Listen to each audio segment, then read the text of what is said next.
ভগবান শ্রীকৃষ্ণের সাথে যুক্ত এই সত্যি কাহিনীটি শুনে আপনার চোখেও জল চলে আসবে। বৃন্দাবনে মাধব নামের এক দরিদ্র ও অনাথ যুবক থাকত, যে আবর্জনা বিক্রি করে জীবন অতিবাহিত করত। একবার সে কিছু সাধুদের বলতে শুনল, যদি তুমি একা অনুভব করো তবে শ্রীকৃষ্ণের সাথে সম্পর্ক তৈরি করো। মাধবের চাকরের প্রয়োজন ছিল, তাই সে শ্রীকৃষ্ণকেই নিজের দাস বানালো এবং তার নাম রাখলো শামু। বছরের পর বছর সে নিজের সুখ দুঃখের কথা শামুকে বলতে লাগলো। এভাবে শ্রীকৃষ্ণের সাথে তার গভীর সম্পর্ক তৈরি হলো। একদিন এক ধনী শেঠ তাকে আবর্জনা নিতে ডাকলো, কিন্তু মাধব ভীষণ অসুস্থ ছিল। সে অনুভব করলো যেন কেউ তার পা টিপছে। দুদিন পর যখন মাধব ওই শেঠের কাছে গেল, তখন শেঠ মাধবকে টাকা দিয়ে বলল যে, তোমার চাকর তো আগেই এসে সমস্ত আবর্জনা নিয়ে গেছে।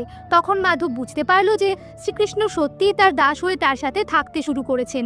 তখন কাঁদতে কাঁদতে মাধব শ্রীকৃষ্ণকে বলল যে, এখন থেকে আমি আপনার দাস। কিন্তু শ্রীকৃষ্ণ মানলেন না এবং 1883 সালে মাধবের গোলকধাম যাওয়ার আগে পর্যন্ত শ্রীকৃষ্ণ তার সাথে তার দাস হয়েই ছিলেন।